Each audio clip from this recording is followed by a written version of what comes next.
to be facing the same kind of tragedy, the potential for them to face the same kind of tragedy that befell the residents of Plainview is looming large.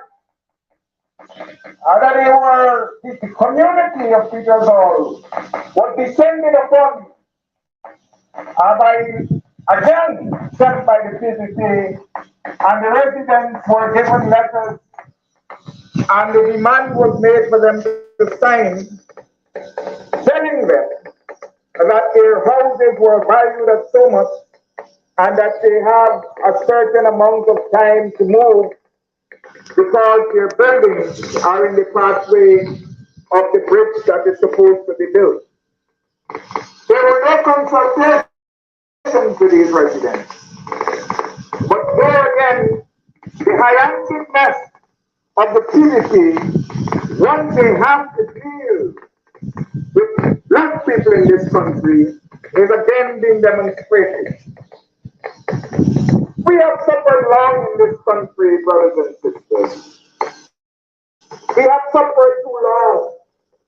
We have gone through over 400 years of enslavement on the plantation, and we have fought to liberate ourselves from that heinous period in our history. And our struggle, it was that liberated us from the plantation economy. And today, we are now faced again with an administration that considers us to be less than human by the actions that they daily perpetrate against us. The fact is, the WPA is concerned, and that we seem to be a people, and that we have lost that energy and that willingness to fight. And so, because we seem dormant and docile and willing to accept whatever the PDP throws at us, they believe that they can continue.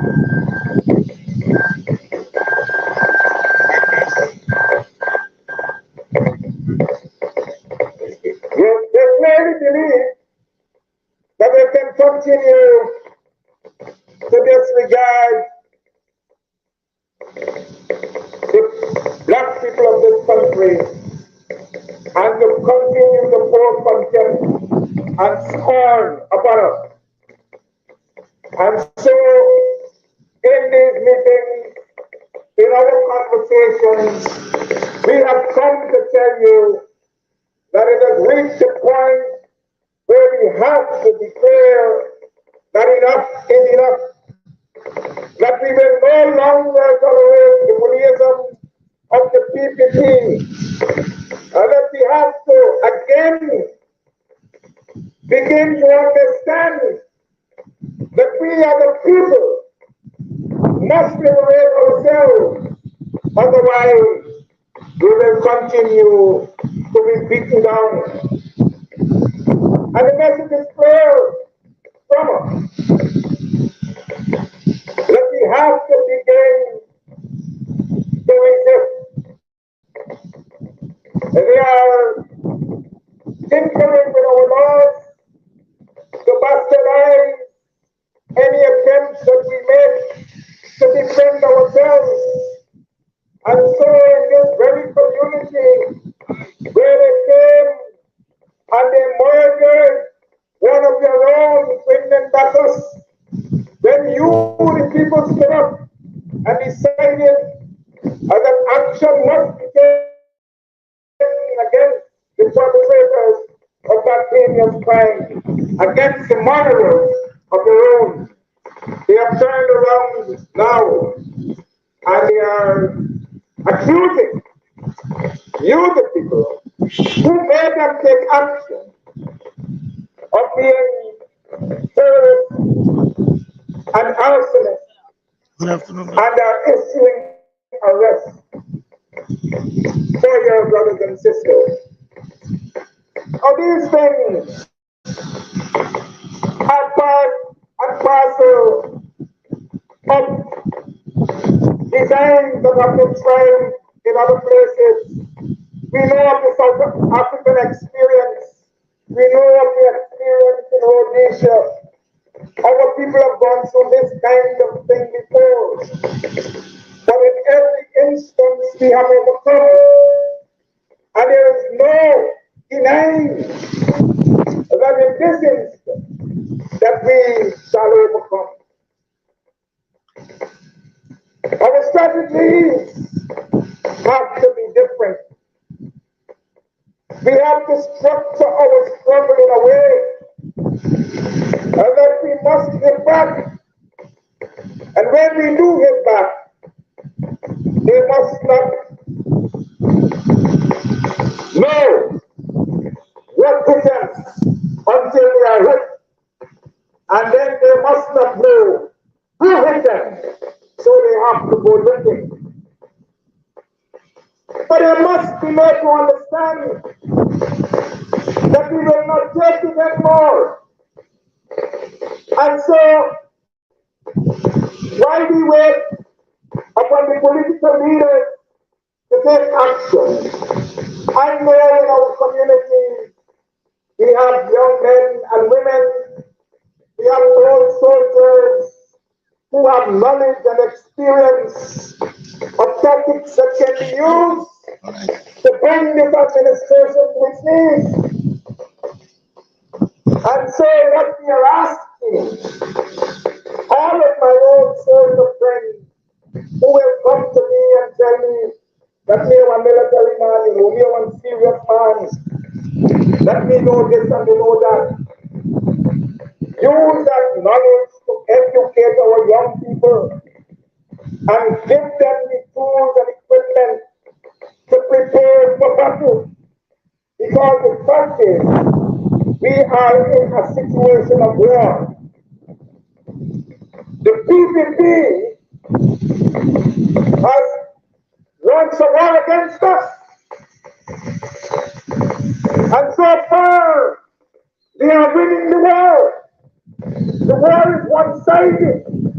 And because they are winning and there is no resistance, they believe that they can march forward and continue to grab our territory and to overtake us and to beat us down as though we are nothing. We have to be concerned about the fact that they are seeking to dispossess us of every little thing that we have. They are now going after our land, through property that we have. They have challenged that there has been some God's war. The minister himself said it clearly that these courts have thousands of acres of land in their possession, and the government will not sit idly by and allow them to be in control of these lands. The fact is, they don't have a problem with the fact that the crops have the land. They have a problem with the fact that the crops are controlled in the main by Afro-Guyanese. And their vision, their concept is that Afro-Guyanese must not own the land in this country. That they must own and control it to give it to whom they want to give, so that the power and the wealth of the country is denied us. They are not giving us our full share, our due, from the coffers of the government. And what we have, they are seeking to take from us. And so, they have already gone into the court at Hinds'Sight, and they're in them, they're all over the place, sending people to the meetings of the cooperative and have people disrupting the meetings and using these agents to call for interim management committees. It is an illegal act because the people that they are using are not even members of these co-ops, and they have no right in their dealing with the business of the co-ops, much more to demand that the management of these co-ops be overturned. There is due process in the law for changing the management of the co-op and for establishing interim management committees. They do have such authority, but they have a procedure to follow. But this government does not follow due process when it comes to dealing with Afro-Guyanese. It is out of their consent and disregard for other people. And we have to demonstrate to them, we have to make them understand that we have a right to this country as any other people who came after us and who were here before us. And we can only do that if we stand up and we fight. And the other speakers who are going to be here this afternoon, I am sure this evening, will encourage you to be part of a movement of civil disobedience so that the life of the country cannot remain the same and cannot be comfortable unless we ourselves experience comfort in this society that we have worked so hard to build. And it behoves each and every one of us, and because what we are playing with is the future of our children, our grandchildren, our great-grandchildren, our brothers, our sisters.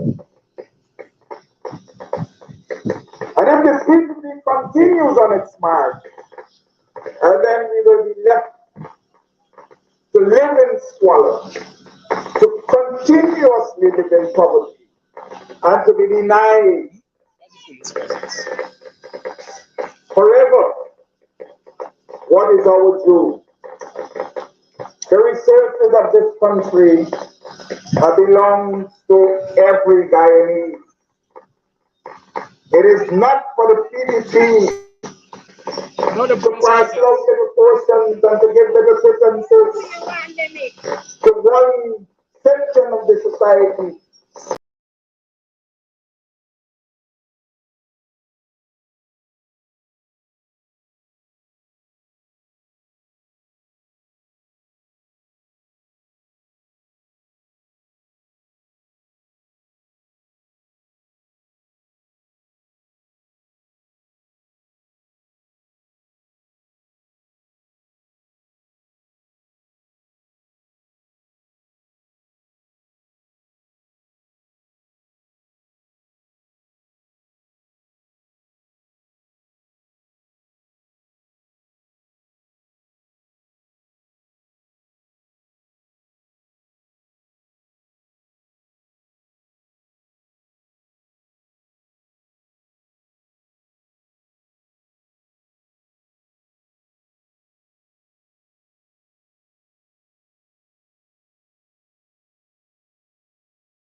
It is part of us, and we do not have to wait to be told that we have to fight. The people turn on have demonstrated clearly against the government, just like the government of the PPP, that they are not going to stand that nonsense. And so they have taken to the streets and they have sent a clear message to the government in Suriname that we will not tolerate it. But we sit here and we talk and we take no action in our defense. I know for a fact that you are concerned about the use of our brothers and sisters in the Guyana police force who are being used as agents to demoralize us, to beat us, to shoot at us. But we have to let those brothers and sisters understand that the struggle that we are waging is a struggle for them also. And that they have the right to make a decision when they are given these orders. They have a right to refuse to shoot at their brothers and sisters. We have a military that is loaded with people who look like us. And I can say that this is the most versatile military that I have come across in any section of the Western Hemisphere, where you are part of a nation, or part of a people, and that you have the wherewithal to change the course of this demonic government, and you sit back and you allow them to take advantage of you, even as you are within the ranks of the police and the military force. Every day you get complaints, whether it's from the Guyana Fire Service, the Guyana Police Force, the Prison Service, the Guyana Defense Force, about situations meted out to senior ranks within those agencies of people being brought into the force and serving 6 months and a year and are being promoted over. People like you and me who have been serving there for years. And they are accepting these things and then are taking orders to come and to carry out the dictates of this administration. Know where to point your guns. We are not the enemy, and you should not see us as the enemy. And so we are speaking directly to our brothers and sisters in the armed forces that you need to understand your role in this struggle that we have faced. You need to understand your role. And you are the members of societies like this. I again admonish you that they have declared war, and we too must declare war. All right. And the war must be in the east, the war must be in the west, the war must be in the north, and the war must be in the south. Because as what man says in the words of the Emperor until the philosophy which holds one race superior and another inferior, until that there will be war. And we must not be fearful of this war. As I said before, you can be engaged in war, but you can be an invisible enemy. And this is what I am proposing, that we hit and we hit back in ways that are going to tell them that we are not accepting this anymore. And so tonight we have a number of persons there. We don't want to keep you for too long. But we don't want other instances of things and battles. We don't want them to continue to drive fear in us, believing that they can issue threats. All right, let somebody else go on now. About treason and arson and make us afraid. We have brave young souls among us who do brave things.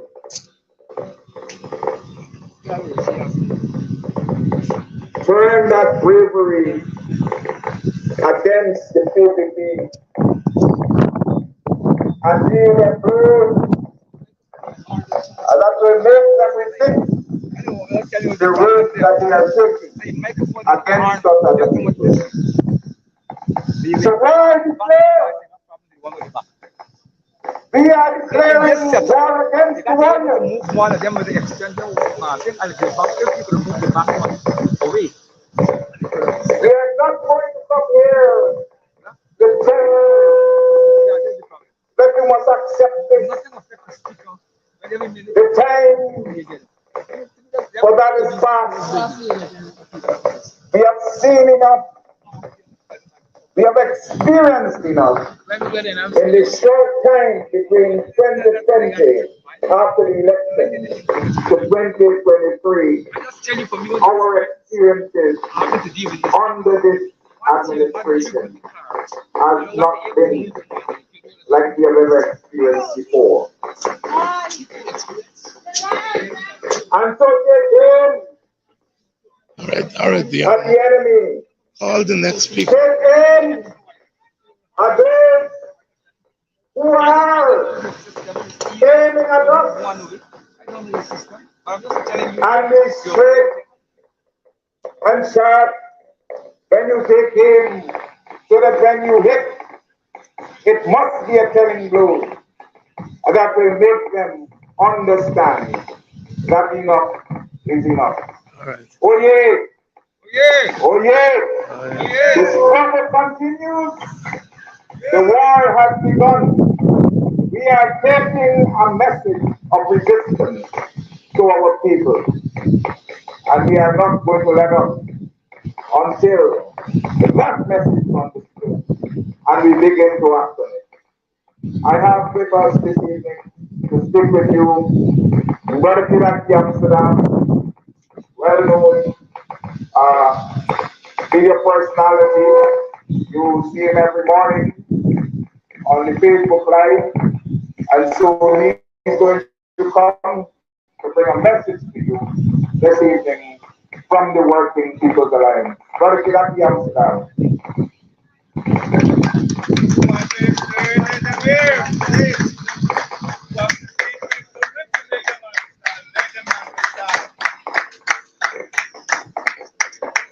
Thank you, Brother Leon. You recording? Good. No, that's fine. Good and good. The darkness has been turned. Good evening. Thank you for coming out to this evening's meeting of the Working People's Alliance. And those of you who are sitting in the comfort of your home, thank you for listening in. You don't care where you are when you get the message. What is important is that you get the message and that you share the message. Brothers and sisters, the WPA stands with you tonight. And we will stand with you for always, like we've always stood with you. Brothers and sisters of Golden Grove, the community has been declared as a haven for terrorists. According to the wicked and vindictive and the oppressive PPP government and the enablers, the Guyana police force, and the enforcers and the informers who live in your community, operating among you, pretending to be for you. Golden Grove has terrorists. Brothers and sisters, not so long ago, I don't know your young men were placed before the court for acts of terrorism. As we speak, a sister in Robin Simon has a wanted bulletin out for her for the acts of terrorism.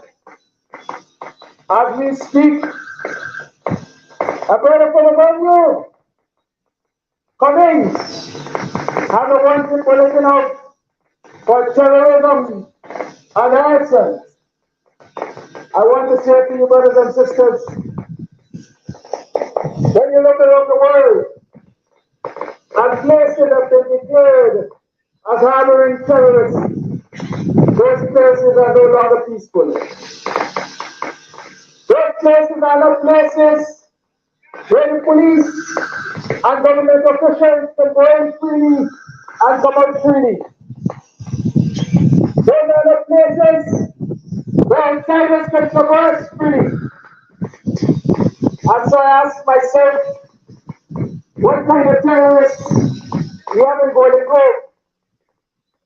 What kind of terrorists we have in Golden Grove? When we speak right now, Golden Grove is awash with police presence.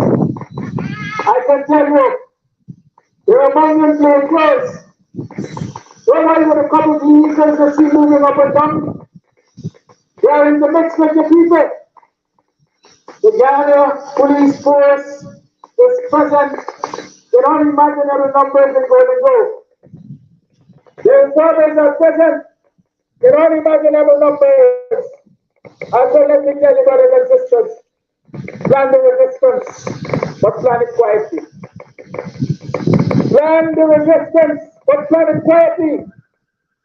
It is not everyone who looks like you that is for you. It is not everyone who comes and sits with you and starts a discussion about the wickedness of the PPP government that is for you. What they are trying to do is entrap you. And so, as they say, a wise head keepeth a straight tongue. You must know who you're talking with. You must know what you're talking with them. But quietly, you must plan the resistance, and you must act on the resistance. Brothers and sisters, there's evidence of Golden Grove that they have become terrorists. What terrorism did they carry out? They reacted to the terrorism of government. They reacted to a member of the police force murdering one of their sons. They reacted to the state defending a murderous member of the Guyana police force and a murderous squad of the Guyana police force. And so they took to the streets in peaceful protest. They were marching peacefully from Golden Grove to Georgetown, where the seat of parliament is, to demand justice of Wyndham Bacchus.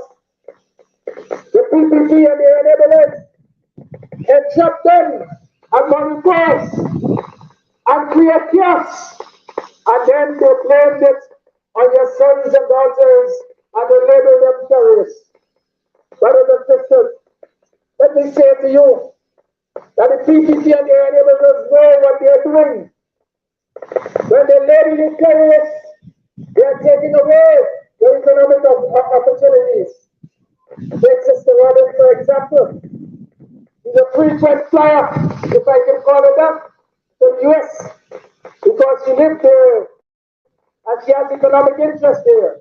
And so long as the leader of terrorists, they will use that to prevent war from going there to take care of our economic interests. And they will use that to prevent your sons and daughters from free travel, not only around this country, but around the Caribbean and following for their field. And therefore they will restrict their economic opportunities. And brothers and sisters, this is the intent of the PPP as expressed by some of them in their leadership, that black man must guard and black man must collect garbage. It means that they want them here. They want to keep them here to oppress them financially. They want to keep them here to oppress them, as we say, economic apartheid. Brothers and sisters, I want you to understand that when they enroll NBC sent notices to your sons and brothers and sisters and mothers and daughters and have them done north there, or enroll north as we commonly call it, to remove the structures from which they earn their daily bread. It is an act of sabotage. It is an act of economic oppression. Brothers and sisters, when they choose to take away land from our people across this country, it is an act of economic oppression. Because if you have no land, you have no economic power. And if you have no economic power, it is highly likely that you can get political power. Brothers and sisters, look around the country and you will see that the PPP is on a mission to subjugate the ordinary man and woman, especially the African man and woman. And so when they come to their oppressive tactics to take away what you rightfully own, I am saying to you, brothers and sisters, you have no choice but to resist. And I'm saying resist. Resist other people. Resist in unity. Resist in togetherness. Brothers and sisters, this government must not be allowed to label your children, your brothers, your sisters, the young men and women from this community, terrorists, and put them before the court and further terrorize them. It must not be allowed. And so I'm here, brothers and sisters, to say to you, the duty is yours to resist. Resist as best as you know. Resist as best as you could. Let the brothers and sisters from this community understand that David and the Baptist and Haslamton and the neighboring community and the residents of these communities stand with them as they face the trumped up charges in court. We must not go quietly into the night and allow the system to believe that it can persecute our sons and daughters by giving them terrorist charges and passing them to the court and punishing them unnecessarily with the hope of driving fear into the others. Brothers and sisters, our ancestors were beaten, they were broken, they were tormented, they were terrorized on the plantations, and they came out victorious.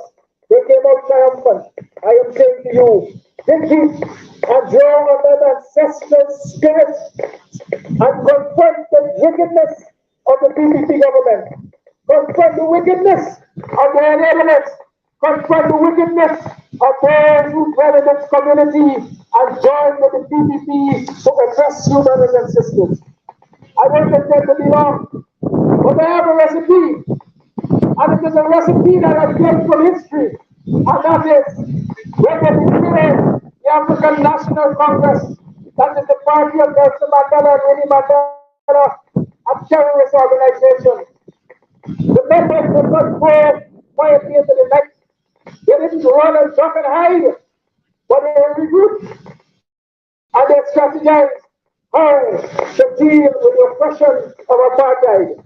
They strategized that even while Nelson Mandela was incarcerated, the movement must live, and the movement must go on, and the struggle must go on.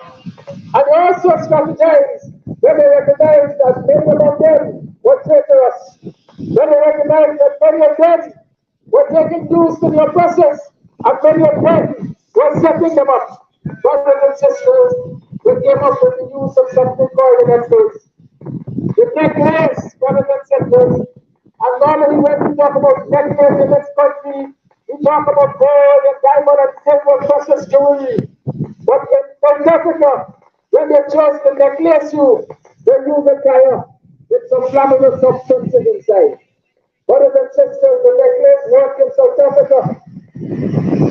And I have no doubt that there are many examples of modern methods that can work to save the those who are joining with the enemy to destroy our communities and destroy our people. We will not stand for it. We will not allow it. Brothers and sisters, this is skinfolk.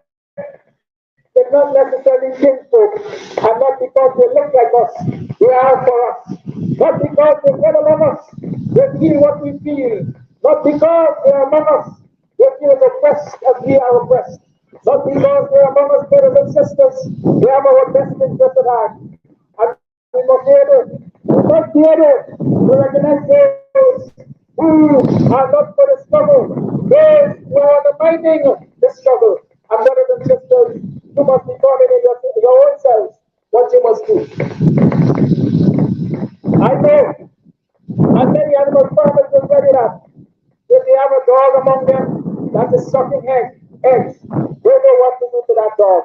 They certainly will not allow the dog to destroy what is beneficial to them. And so, my brothers and sisters, I say to look around you. Look around you. In the next days, you are going to the draft of the PPP and taking preferences to sell your community. Taking preferences to trap your community members. Taking preferences to feel like they are on top of the world because they know a PPP politician that is in control. And they know a PPP win that they can get suffer from. Brothers and sisters, the PPP has a way of coming into our communities and entrapping our young men, especially by giving them money, by giving them promises of grandness and using them to influence other young people. I'm saying to you, brothers and sisters, sit your families down, talk with your children, let them understand what is entrapment. Let them understand that this is not a time for selfish gains when the community is suffering. This is not a time for selfish gains when the community is being oppressed. This is a time for each and every one of us to band our hearts and hands together and confront this wicked government. I can't tell you how to do it. I can suggest to you what must be done. And what must be done is constant. You must constantly put back. You must constantly highlight the wickedness of the government. You must constantly find the enemies to our struggle and set examples. How you set the example no matter to you. But brothers and sisters, I say to you, do not go quietly into the night. Do not go quietly into the night. For every one of the residents of Golden Grove and neighboring communities that are labeled terrorists,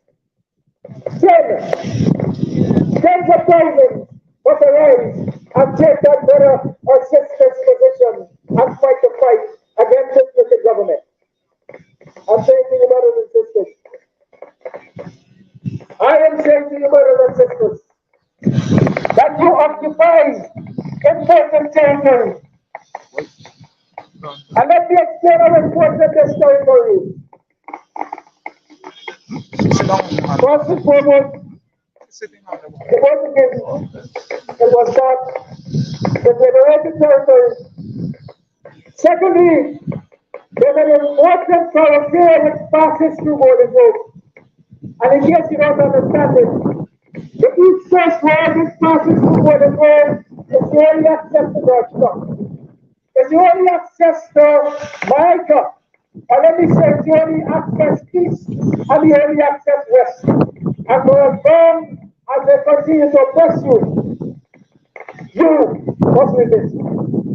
For as long as they incarcerate our children, we must make life unbearable for them. Like I said, there's many among you. The police is present in here in large numbers. They got about the stations waiting to confront us.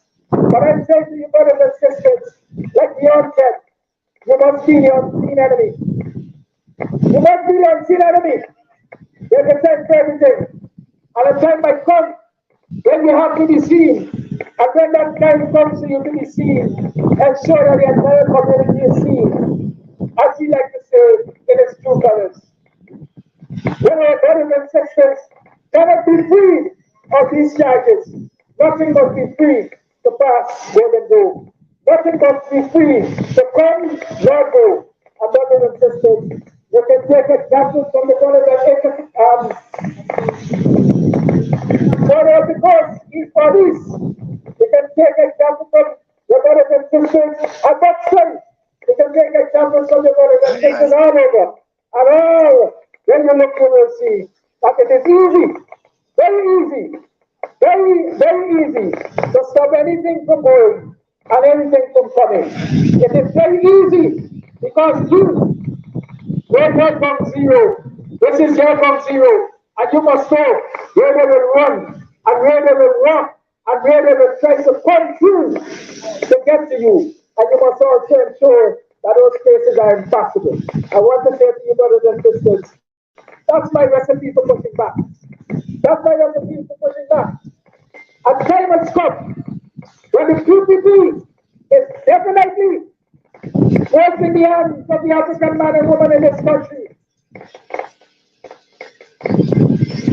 And it will be foolish, it will be foolhardy of us to sit back, roll over, and die. We must die on our feet rather on our knees. Brothers and sisters, not so long ago, we had our black children being beaten in a school in West Police. And they were told, this school is for the behavior, black man again right there. Just the other day, I got report, brothers and sisters, of children going to school and the Guyana and Guyana threatening black people's children. And I'm saying that when you look at the attitude of the government, the PPP government, the apartheid government, they have no interest in protecting your children, but do they have any interest in protecting you? What they have an interest in is ensuring as a first form of enslavement for the African man and woman in this country. And I am saying, until we stand up and we push back and we resist, the possibility of that becoming a reality is very present in me. Push back, brothers and sisters. Do not go quietly into the night. That's all I have to say to you this evening. Stand with women. Stand with the brothers and sisters who have been charged with terrorism by the wicked and vindictive PPP police. Stand with them. The community must stand with them. Everyone must stand with them. African Chinese in particular must stand with our sons and daughters and say we will not allow this injustice. We will not accept this injustice. And we will fight it tooth and nail. Golden Grove, Arkansas, Lamarcus, neighboring communities, I say respect to you. Respect to you. Respect to you. Let us defend our people. Thank you. Do not go silent into the night. Kidaki, Amsterdam, addressing a sizable crowd here at Golden Grove Market Square. The Working People's Alliance is on the road, and we started on Friday night at Mocha Arcade, and we've come to Golden Grove tonight. Let's go back to the podium, the chair of the meeting, Dion Abrams. And so we must not we must not sit back and make them believe that we have lost that spirit of resistance that has brought us through the terrible times that we have faced throughout history. And so when we say war declared, as Dr. David just pointed out, The war must be declared in defense of our honor, in defense of our dignity, in defense of our children, in defense of our community. And we must not fear, a beautiful thing, like the army, like the police, we have a lot of guns in our possession. We don't know how to use them, so we're using them against ourselves. I'm on social media. I see a lot of our youngsters holding the guns and so on. They don't know how to use them. They don't know who their enemies are. And so they are using them against themselves. We have to understand something. We have to fix our minds so that we understand the enemy. And so that when we are going to aim, we aim our blow in the right direction. It means that we have to educate our young people so that they understand that they too are a part of this struggle. And the reason why they find themselves having to arm themselves to go to the market squares and to go to the streets to commit acts that are illegal is because of the system that is designed to put them in a position of poverty and want. And so they have no other option, or so it seems. But there must be part of this struggle, because in the spirit of Walter Rodney, whom he called the lumpen proletariat, was integral to the struggle of the middle class and the upper class in the society, that we all have our role to play in bringing down oppressors like we have here in this country. And so all our youngsters, don't go Facebooking and showing off, be part of the resistance and be willing to challenge the status quo so that when we bear the blow, that it will be a blow for victory and a blow for freedom. We must take the struggle to them. We must take the fight to them because they are winning the fight and we are not fighting back. And it is sad. And so when we come tonight, we are telling you that we have to fight back. Otherwise, they will continue to beat us. We have a sister here all the way from the Lansdale. She is always fully vocal on Sidakli's morning program. And she is a warrior, I can tell you. She is one without fear. And we need more women like her. Women have a history of struggle in this country. The women of Boston, they were the ones with their victory who government made tracks to stop the train to get the government to come out. To listen to their concerns. And in the African society, when the men go to war, the women are behind them, supporting them in every way, so that the battle they wage can be one that is victorious. So Sister Rhonda from the Lansdale has come to speak with us, and I want you to put your hands together for her. Golden Grove, good night. Good night, Golden Grove. But I wouldn't introduce myself because once you look at Bostonian Chinese morning time, you will know the character. And if you listen to Cheryl and every other of my day, you will know who this character is. Now, last year, I visited Golden Grove for the funeral of Brenda Marcus. It was so sad because he was one of my smaller relations, but I was not able and did not be able to ever meet him. How did that happen? That was because of the police force. Now we have to study. The police is supposed to protect us. But in this country, the police are the ones who are destroying us. And when you take out a young person, you kill that person. Look the generations that you have destroyed. And then our young people are being murdered. Like our friend that was murdered.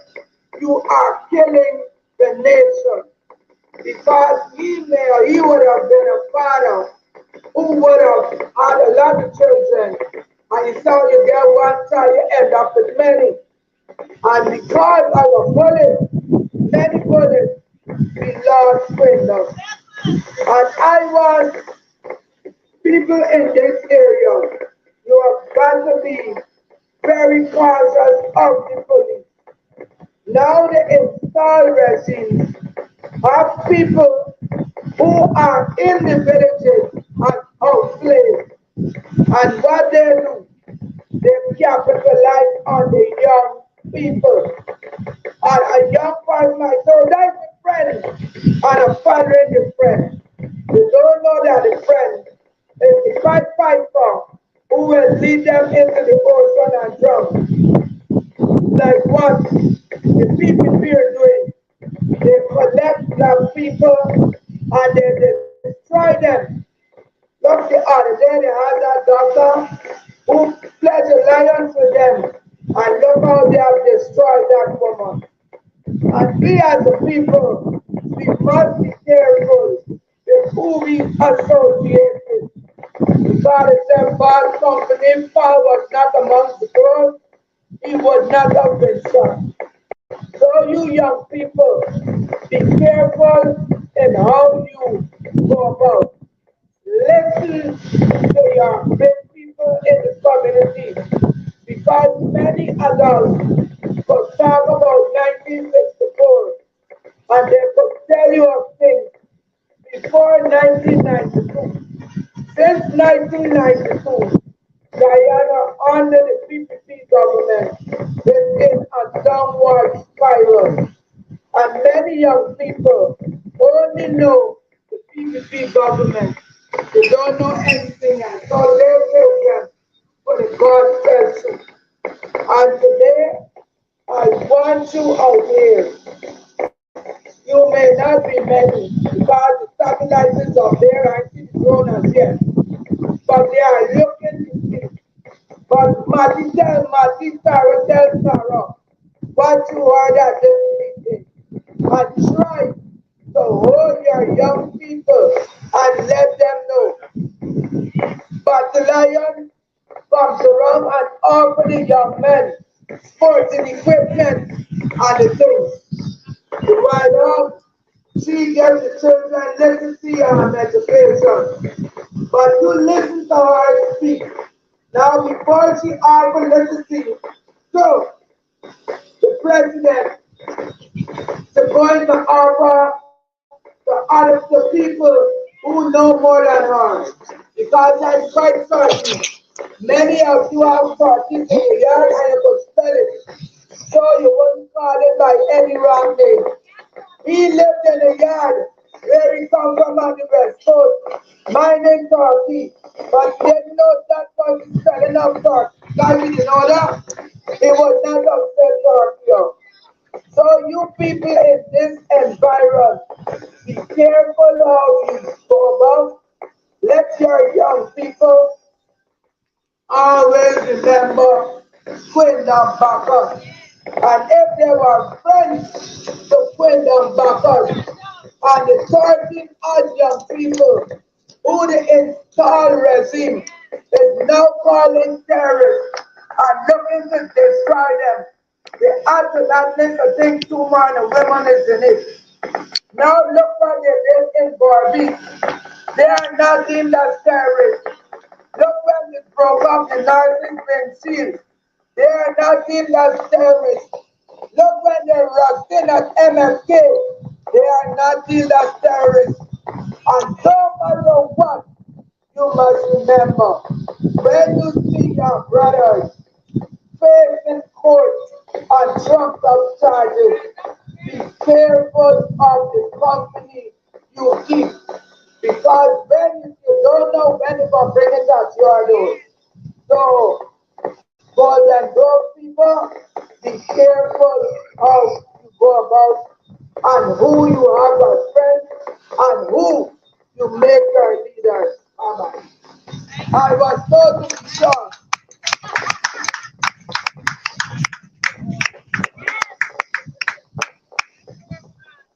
That's not because you don't have anything to say. You have said wonderfully what you intend to say, but we don't intend to be very long here, keep you waiting too long.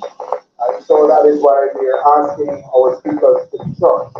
All right, I was looking at the live there, and the comments I'm receiving is that this country now won't get better till we get rid of that fuel. That here looks like a living dead already. So, he looks like he's on dead anytime, you know. The old part, you know. Yeah. So, if you got to go on, you really go on, because everybody is saying that he is the demon that is driving the PDP and the devil behind all the acts of victimization and so on. But all of them in the same boat. And they're using our people in strategic areas. In areas where they know that they want to control and dominate us, to move their foot. They put the bishop in infrastructure.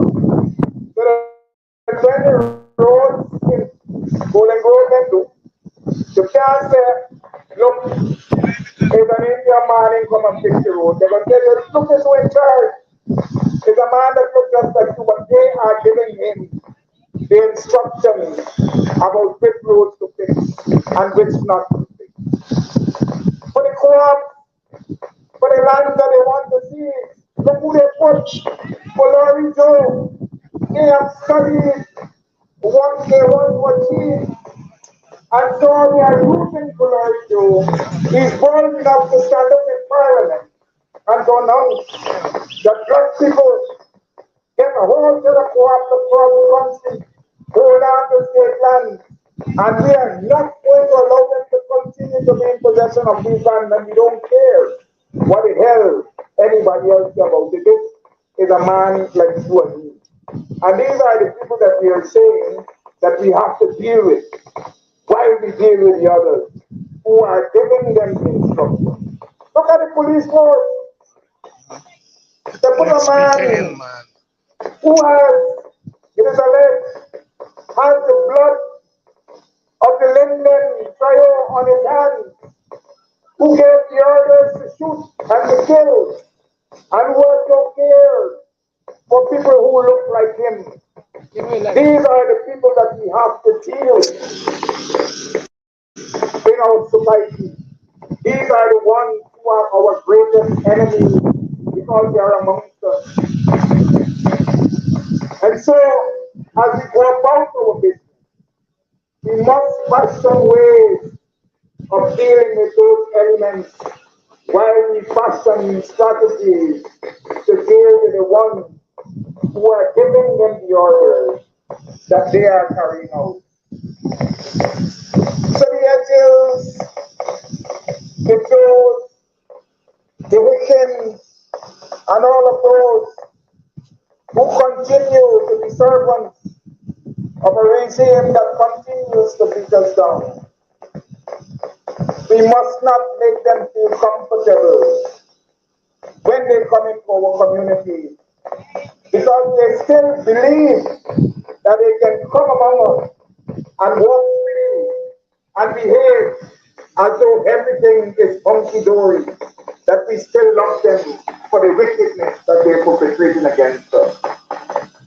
So So when they come, we must chase them out. Chase them out. Let them be unwelcome in our community.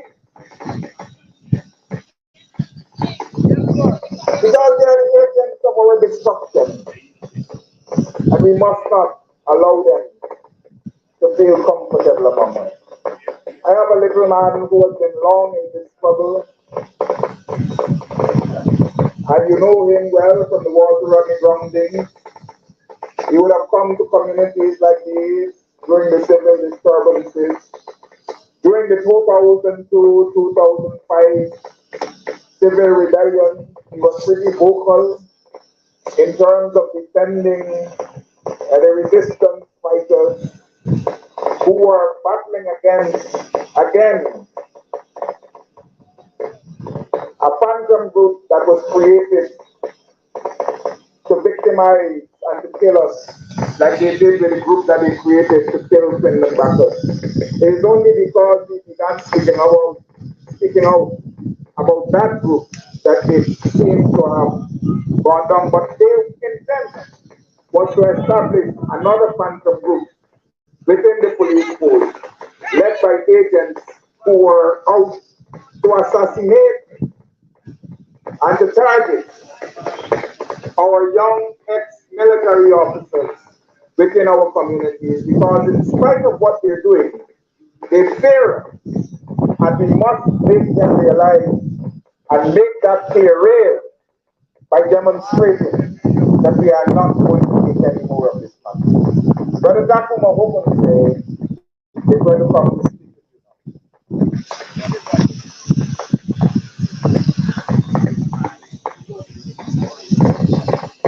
Takuma Gunsei of the Working People's Alliance is the next speaker, and we are at the public meeting here at Golden Grove, a meeting of the Working People's Alliance, a very sizable crowd here tonight.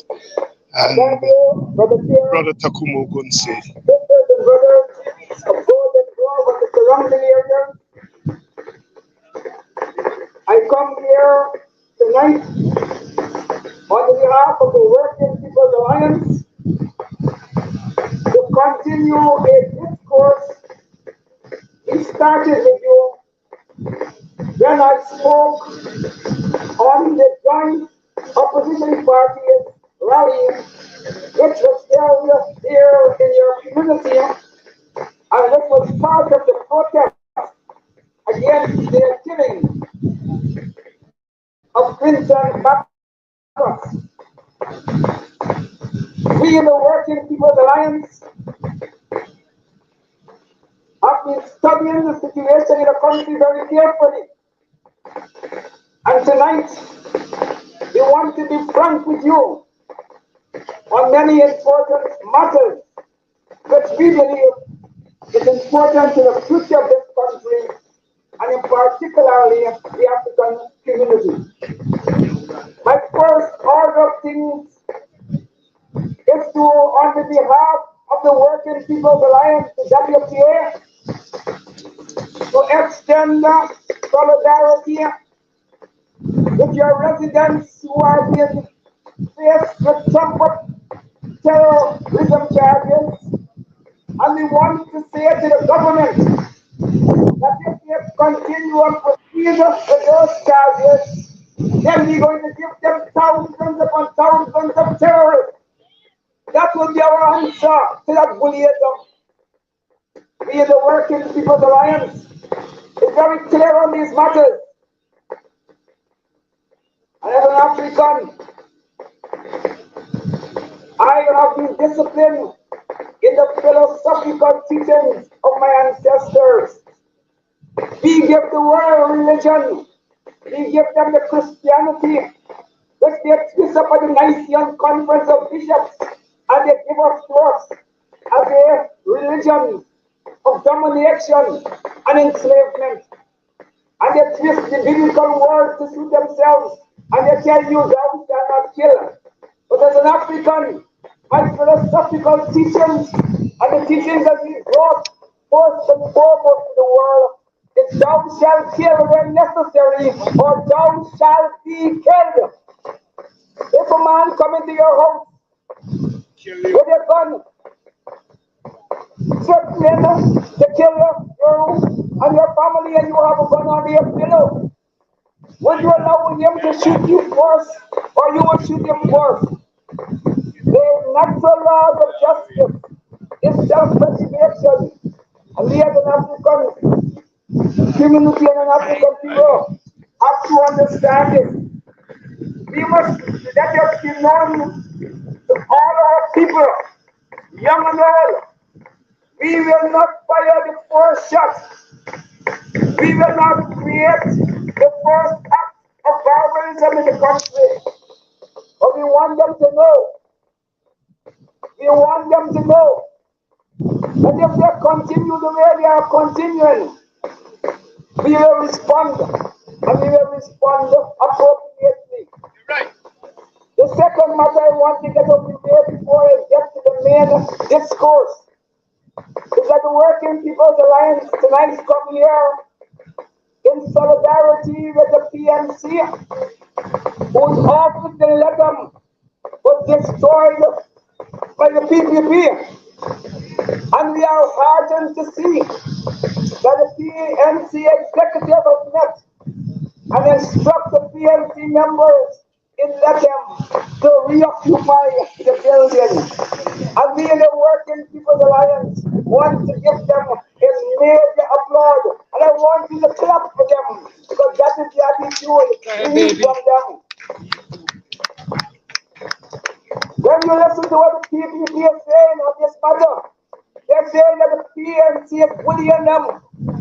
Well, I am an old person. I in this struggle from the age of 16 and 71.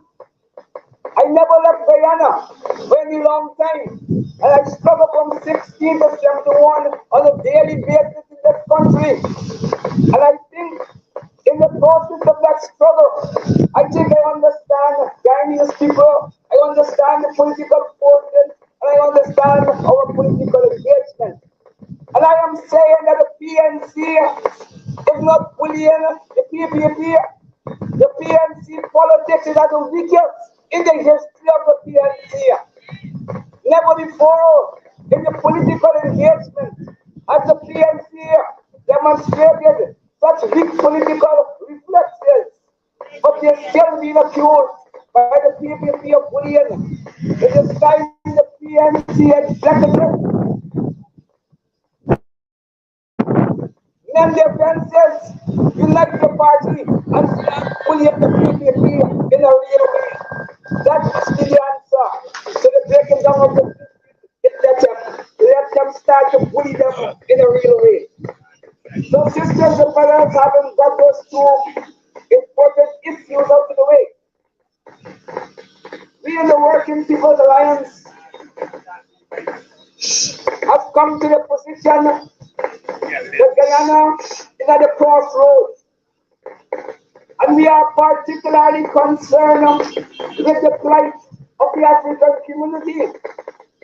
This is not to say that we are not concerned with what is happening in the Amerindian community and what is happening even in the Indian community. But the Indian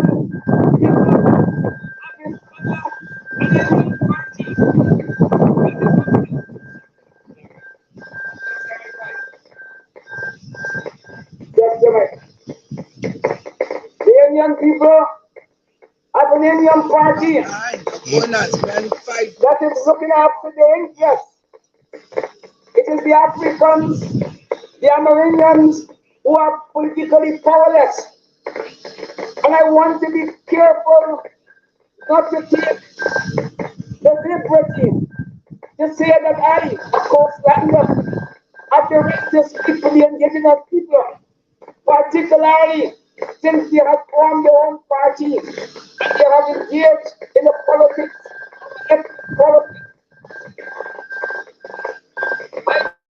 I believe,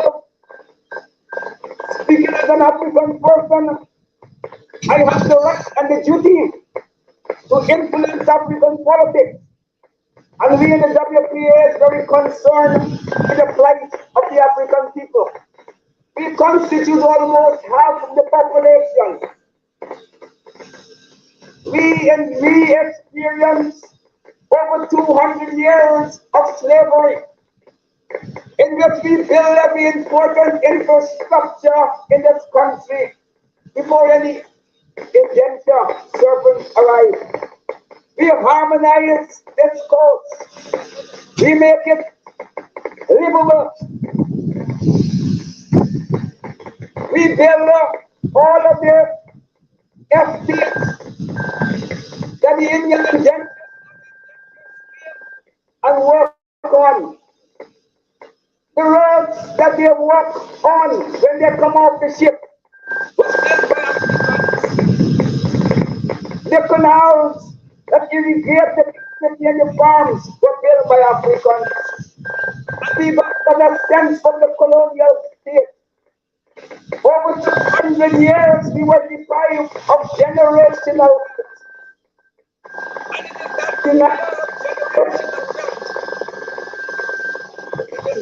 it is that denial of generational wealth that explain in part the economic imbalance between us and Indians and the Portuguese, all of whom the colonial state give a better deal.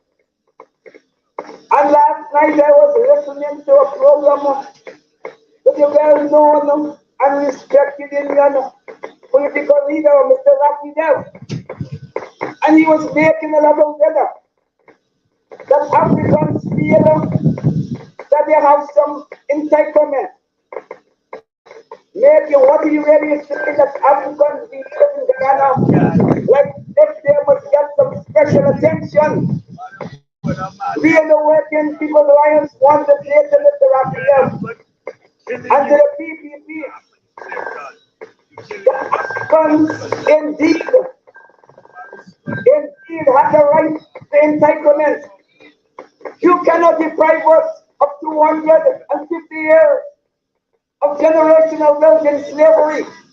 We build everything, and then you tell me that we don't have a right to create the Guyana state. Now that we are in a situation of oil and gas, and we have tremendous resources and more resources to come that could deal with some of the economic and injustices created by the colonial state. It is King Sugar that shaped the inequalities between the various ethnic groups, and to maintain those inequalities was maintained by the colonial state.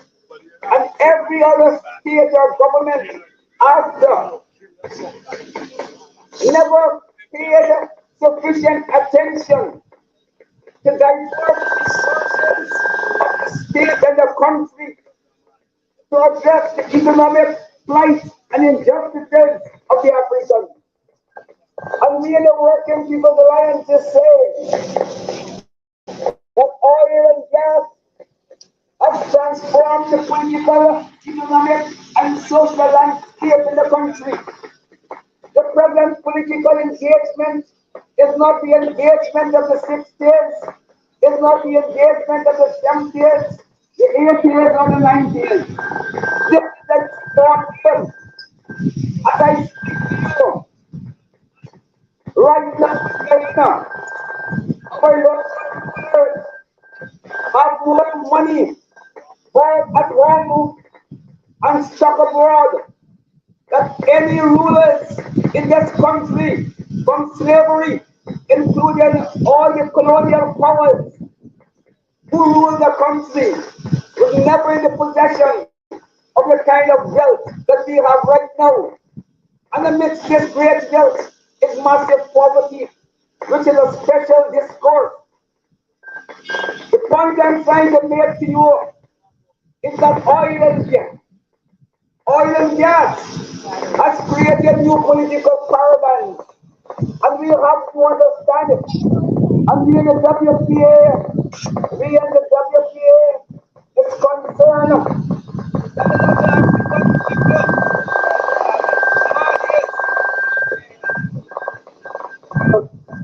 that a lot of the conception of the oil and gas reality is fashioned in the main by Kaiser News and to a lesser extent by Stabrook News. And you get a constant daily dose that oil and gas will not benefit Chinese people and it will bring a benefit to the country. We and the working people of the Alliance have had the privilege to have among us one of Guyana's best and foremost economists in Professor Kel Thomas, one of the Caribbean and third world most famous economists, and a person who has become an expert in the oil and the oil business. And Thomas has told us years before we began to hear about these gigantic finds that in his research on the capacity of Guyana in terms of the resources, oil resources that we have. He made up that we are going to soon become a major player in the world oil industry. And he has been preparing the country for the moment. But there have been a lot of skeptics who are skeptical and think Thomas was exaggerating the capacity for oil production in Guyana. And since then, sisters and brothers, we have discovered 32 wells. 32 wells. And the oil that we have discovered in Guyana is one of the highest quality oil in the world market. And at present, I tell you, we have more money. The local rulers have more money than any other rulers in the history of the country. And we only have 2 oil wells in production. Imagine what kind of money we are speaking if 10 wells begin to operate.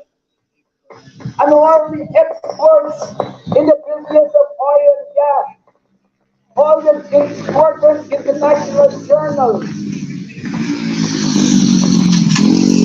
have been saying that in the next 2 years, by the next 3-4 years, Guyana will be producing on a daily basis more barrels of oil than the entire population. And if you could visualize that, and if you could quantify that in the context of US dollars, we are talking about hundreds of billions of US dollars. Money that might never pay in cash fashion. You have to go to those supercomputers to keep abreast of that kind of money. So, sisters and brothers, we in the Working People's Alliance have decided to come to the street to tell you that oil and gas has created a new reality and have created a sense of political urgency. Every important force in this world, whether it is the Americans, the Canadians, the British, the Russians, the Chinese, the Europeans, every important political force in the world has the eyes focused on Guyana and the potential wealth that we have. And they are working out various schemes. They are working out various schemes to have access to our wealth so they can use it for the empowerment of their own people.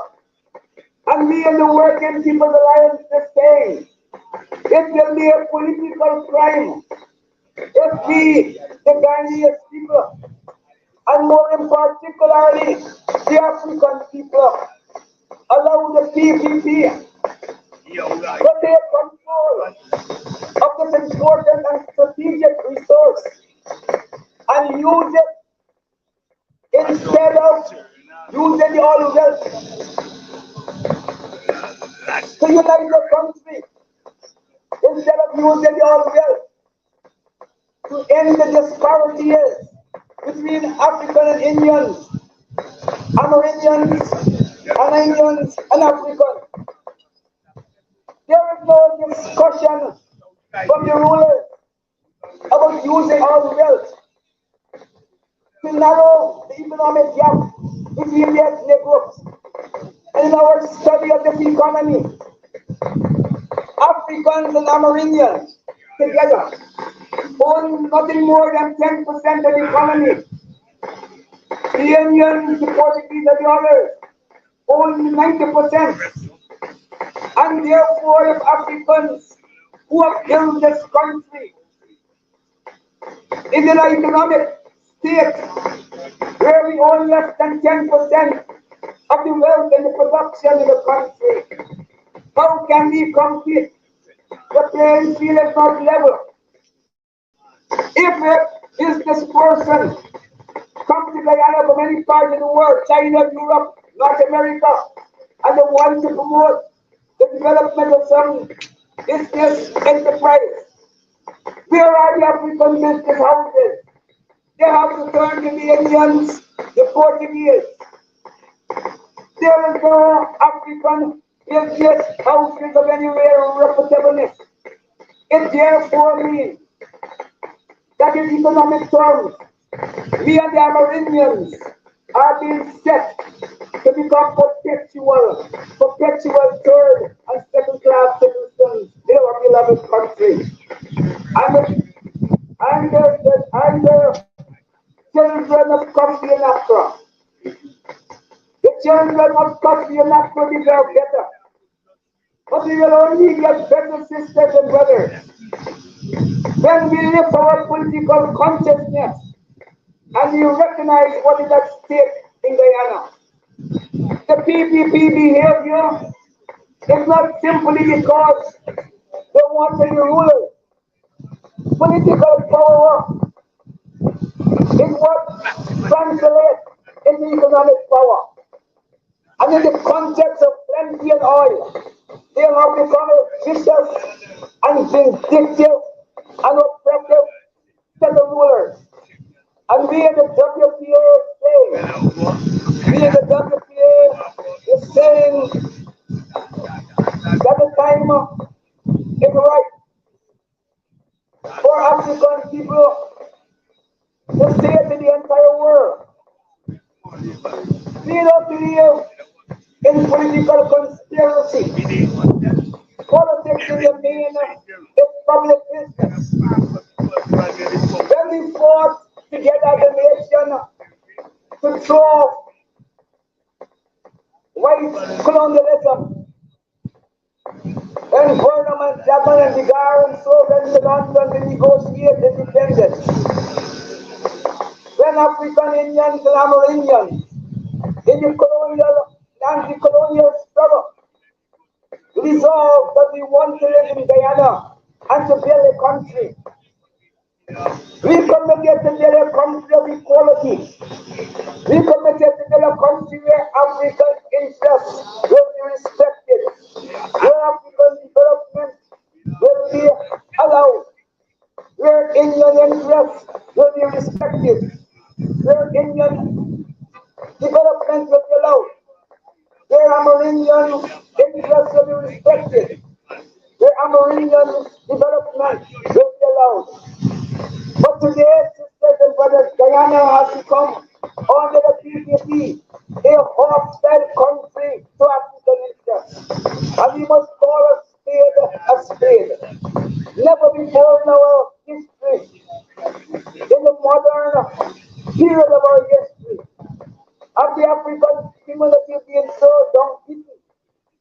Imagine we come here in Golden Grove. If our political reflections were sharp enough, if you were battle ready, you would have been here in your thousands. Not only soldiers from this community, as well as from elsewhere, would have been pouring down here to hear the message of resistance. But we are not battle ready. And we in WPA understand that that is why we have decided to come to these communities knowing that the numbers will be few. We don't have a big problem with that. But we know that one dirty build dam, you have to sow a seed before you go get the fruit.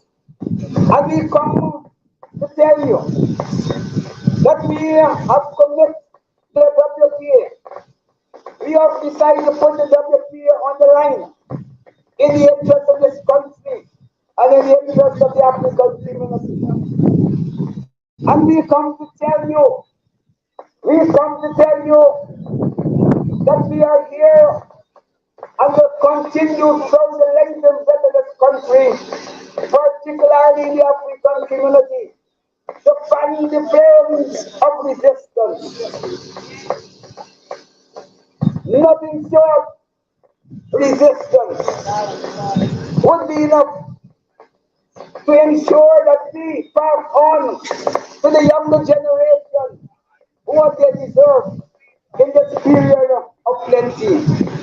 So sisters and brothers, we commit to get this meeting over around 8:15. Dr. Hines is due to speak and I know you want to hear it. So I want to just start off by telling you that as far as the WPA is concerned, the time for us to fold our hands and to take blows is over. I'm speaking for myself as an African elder. I have to be dead honest with you.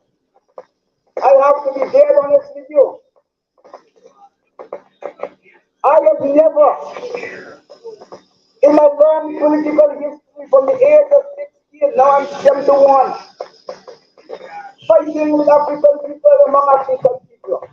I have never seen our people in such a weak state. And this, sisters and brothers, is a major indictment. Our young people need direction, political direction, and we have to get busy. We have to stop the order of business in Guyana. We have to stop the order of business in Guyana. To have a renegotiation of the political and economic construct in the country. And we in the WPA is saying while elections are important, post-constitutional reform is more important to have a constitution that say after the elections we already finished voting race or we finished voting in a partisan way. The constitution must say that the major parties have to sit down and share power at the executive level. And we believe in that formula. Every ethnic group, including the Africans, will be able to defend their economic and political interests. But the country is not right for that. The PPP is in a contemptuous mode. They will not come to that unless we force them to come to that. They're so contemptuous of us that they believe they will instruct our brothers and sisters in the army and the police to shoot us down. We in the WPA say we disagree. And we say a time will come in this country very soon where we will test our brothers and sisters. They will have to make up their mind whether they live with us or they live with the PPP. And if they shoot us down, we will shoot them back. We want them to be crystal clear. We will not fire the first shot. And if the police and the army allow themselves to be used to slaughter African people, we will wage a war against them. So sisters and brothers, that is my closing remark to you. And I want you to spread the message that we are at a point in time in our history where we stop folding our arms, where we stop saying we can't do anything about it. We have to begin to tell our children that the battle for liberation has begun. Good night and thank you. The battle for liberation has begun. The next person to speak with you tonight is the Dr. David Hinds, whom you all know, and I'm going to hand the mic immediately over to him. Welcome, Dr. Hinds. Thank you very much, Brother Dion. Golden Grove, good night. Assistant, the Baptist, good night. Tonight, we come to your village because we believe that when the history of this period of our country is written, Golden Grove will be on the front page. That is why we came here tonight. On Friday night, we kick off our meetings with a meeting at another ground zero in Maka, Arcadia, where the site of this government, demolishing the homes of people, the homes of citizens, reminded us of South Africa, reminds us about the Middle East, where they are right now demolishing people's homes.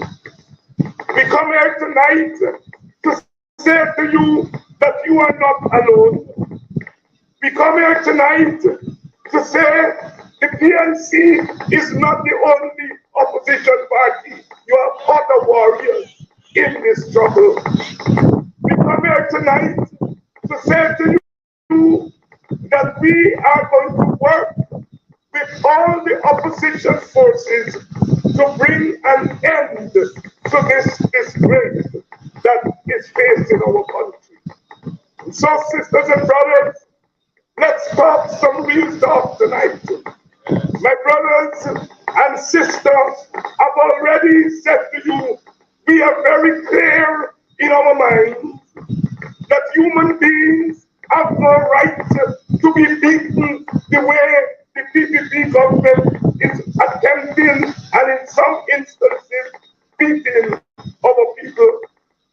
We come here to say to you that we believe in your humanity. We believe that you are human beings and that human beings will do what human beings have to do when faced with the kind of horror that we have in this country. I want to remind those who feel that you have no fight in you. I want to remind that only 3 years ago, as your government was being taken away from you, you were ready to prevent that from happening. But the leaders were not ready to do what you wanted them to do. I want to say for us in the WPA, our position during those 5 months in 2020 was clear. If the Americans and the British and the Canadians in collusion with the PPP and their agents wanted to take our government from us, we were going to make sure that they did not do so. We would have put our people on the streets and say, we are not giving up this government until you come to the table and sit down and decide how we will part up and share up this thing. That was our position. You do not have power and give it away. And we want to say very clearly that we hope the leaders have learned their lesson. That there were Mr. Pompeo talking to our leaders as if they were little boys.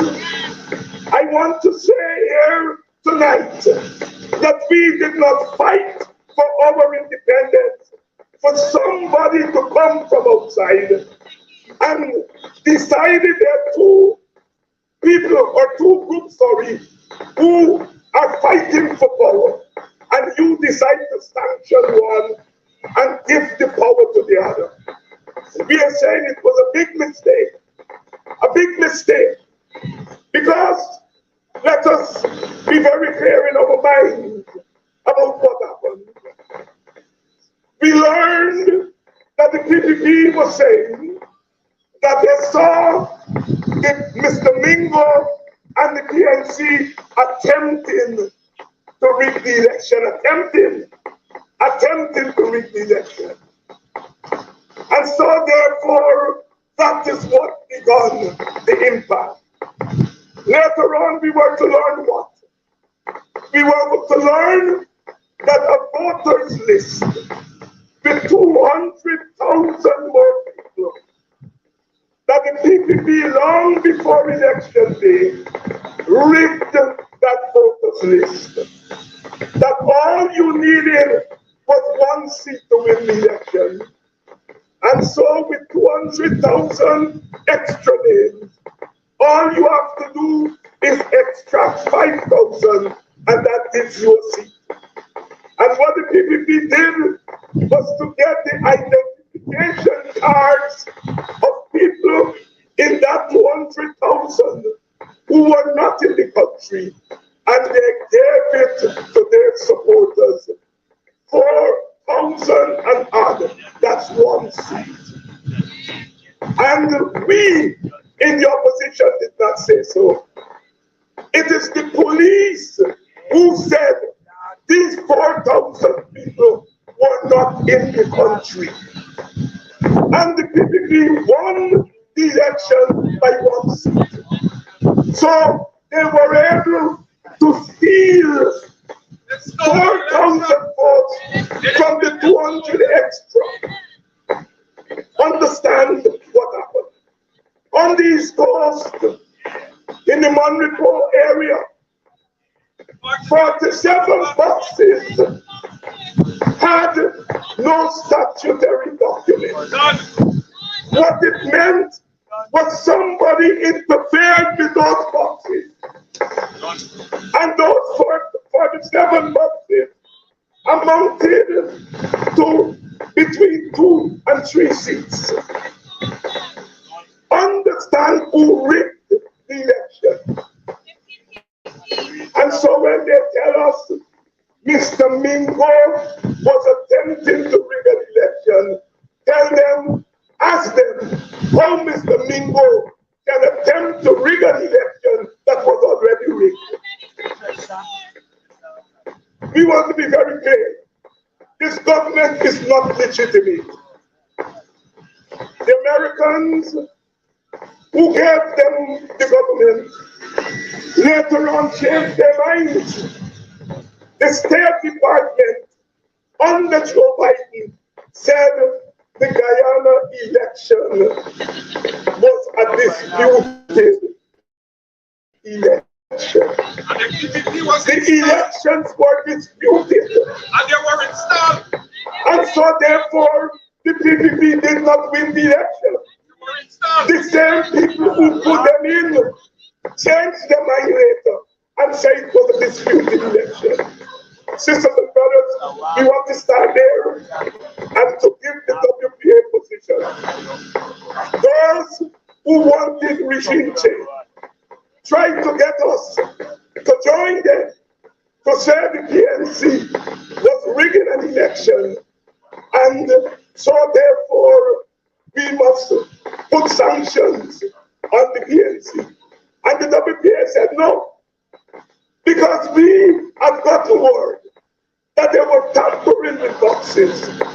I saw with my own eyes at Chatsby where they were sharing out ID cards to their supporters. And so, yes, and he stopped me on that election day and brought the boy who they caught voting more than one time.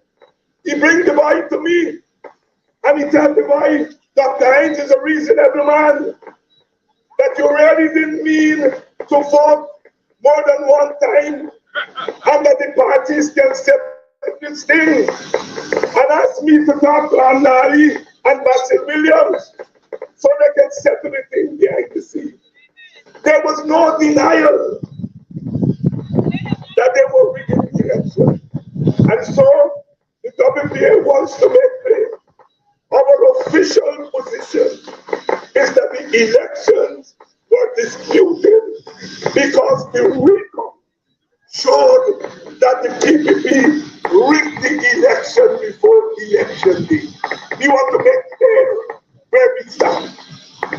ask me, Dr. Hinds, who win the election? I don't know. I know the PPP and win. That is what I know.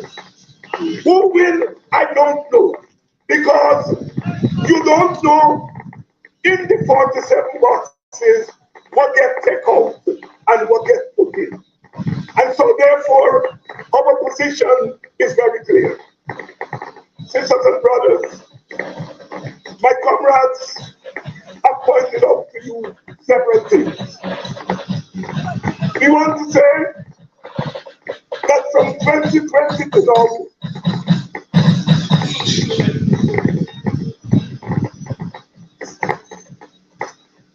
we have seen a pattern of violence. A pattern of violence against African Guyana. And then in August last year, the Copy 250 organization declared that in their estimation, Guyana is an emerging apartheid state. The government got very jumpy. They started to get frightened.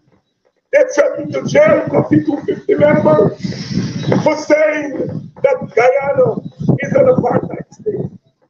The Working People's Alliance wants to say tonight here in Golden Grove that we endorse the Copy 250 position that Guyana has become an apartheid state. Guyana is the new South Africa. We want to make that clear tonight. And let me point out to you, on March 6th, tomorrow is going to be March 6th. On March 6th, the Friday of the election day, violence broke out at Lusitania. Violence broke out at Bushlock. Violence broke out at Bad Settlement. Violence broke out at Porstellin and other villages around the country. And all those villages were Indian villages. Roads were burned. Policemen were chased. A policewoman was injured. Children were stolen. And all those who were attacked were African Guyanese. School buses, yes. That happened on March 6th. When the PPP was given power in August of 2020, what have we seen since then? 2 young, beautiful African boys were killed on West East. Another Indian boy who perhaps saw what happened, he was killed. Beautiful African boys, the Henry boys were killed in cold blood. And to this day, the police, the government cannot tell us who killed them, what happened. Oh my goodness. Was that enough? No, it was not enough. On the river, a young man or in Boston, they went into his home and in front of his wife and sleeping children, they murdered him. And to this day, nobody has given justice to that family. Another African man gone down. In your own village here in Golden Grove, another young, beautiful boy with all his life in front of him. They took his life in cold blood. In cold blood. Killed him. His only crime was being black, was being African. Peter Hadley on the East Bank. They took him in a car, and by the time they got to the police station, he wasn't a dead man. Another African. Oh, sisters and brothers, All of this is happening in the last 3 years. They went to Linden and they took bulldozers and they bulldozed the homes of people at Amelia's Ward. And if that were not enough, they then went to Mocha Arcadia and they bulldozed the homes of people there. And long before that, people were occupying lands at the back of Success. And they went there and they mowed down the road. All of the victims were African. All of the victims were black people. Sisters and brothers, not only that, they've continued to criminalize our people. A young woman guarding the home of a former acting chancellor of the university because she was black. In the dark of the night, a young lawyer is alleged to have spit on her, an African woman. Another young African woman performing her duties as a lawyer, telling her client not to speak. She was locked up, an African woman, a black woman. Oh, sisters and brothers, when they did what they did at Monrepo, they were not satisfied with what they did. They came back in Golden Grove to assassinate Quinlan Bacchus a second time by charging young men in this village with terrorism. And we understand that they're now seeking out women to charge with terrorism. I recount all these incidents to point out to you that there has been a pattern of violence against black people in this country. And so when we say that Guyana is an apartheid state, we have the evidence to show. We have the evidence to show. You see, apartheid is not just laws. Apartheid is practice. Apartheid is policy. When they went on their spending bill, they gave the mainly Indian sugar workers $250,000. They gave the mainly Indian fishermen and women a whole set of money. And they went around and they were sharing our money.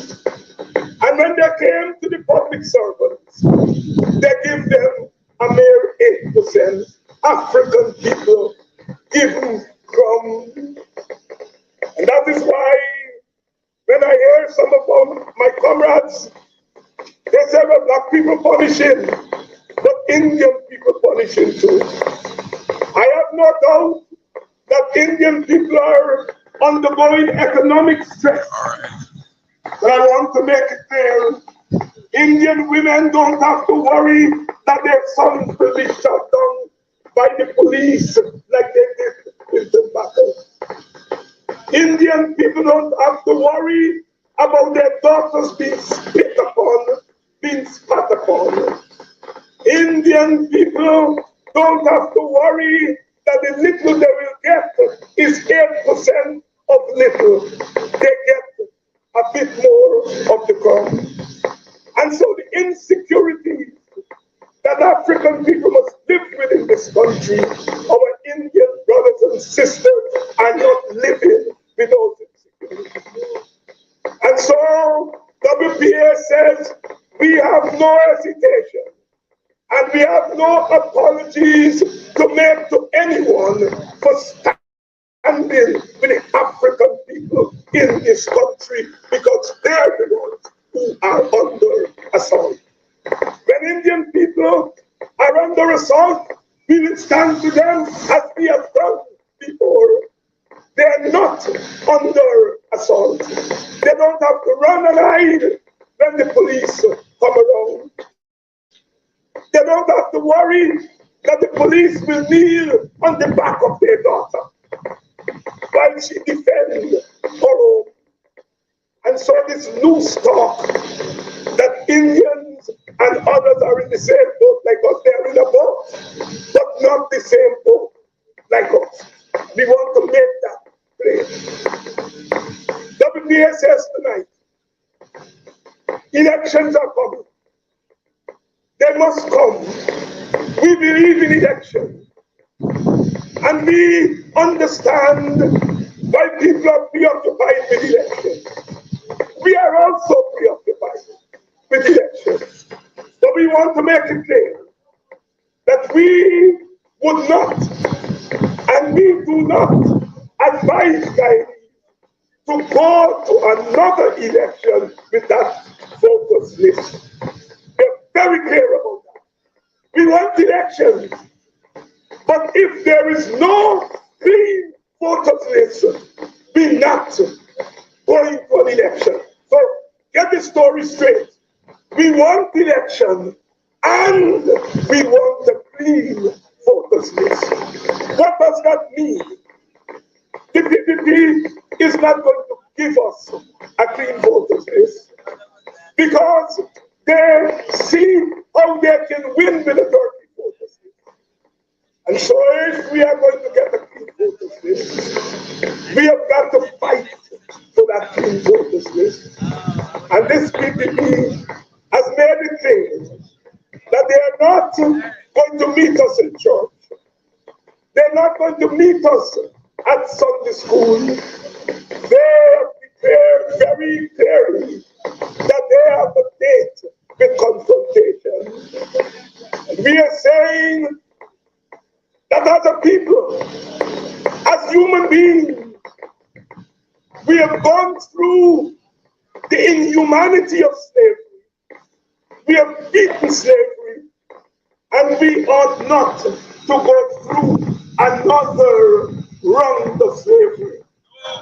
And so if the PPP is saying they don't want to meet in the drawing room, they don't want to meet at church, they don't want to meet at Sunday school, they want to meet us at the crossroads, then we have to be prepared to get ourselves ready for the crossroads. I say tonight that the WPA does not condone violence. We understand that violence begets violence. We understand what ethnic violence can do to our country. We have been through this before. But while we do not condone violence, we also do not condone cowardice. Cowardice is a greater sin than violence. The great Mahatma Gandhi, the prince of non-violence, he said, if you have to make a choice between cowardice and violence, he will choose violence. WPA says we are not Mahatma Gandhi. We can never be Mahatma Gandhi, but we want to take a page from his book.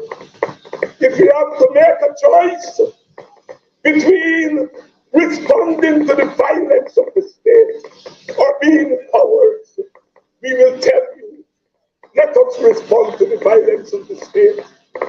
We do not have arms, we do not have the police, we do not have all the big state weapons.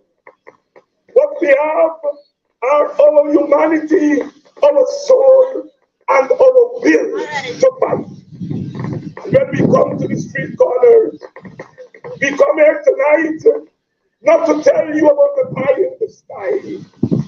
We want to tell you that we want to get what is truly ours right here on earth. And so, sisters and brothers, we are urging you, if the PPP wants confrontation, we have to make up our minds whether we are going to meet that confrontation. Well, yes, there's some rough policemen and women who are shooting our people, who are damaging our people. But we know that the majority of policemen and women, when the real time comes, they will take off those police uniforms and join us in struggle. But they're not going to do it unless we make them do it. We have to put our arms around our sons and say to them that you come from us. And say to them that you were not born in those uniforms. You were born in these communities.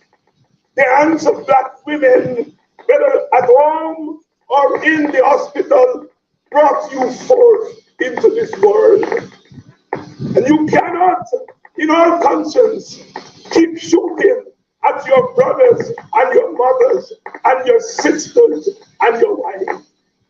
So I want to say to the police who are here tonight, we are fighting for you too, because you too got only 8%. We are fighting for you too, because you are also a sufferer.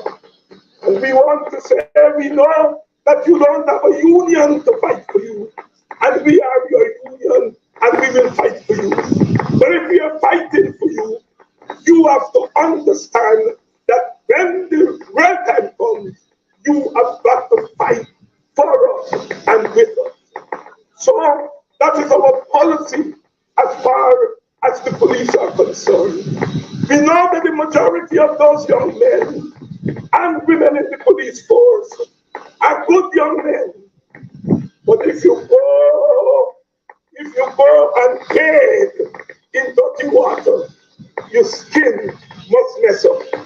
And we have to say to our sons in uniform, stop it, stop it, stop it.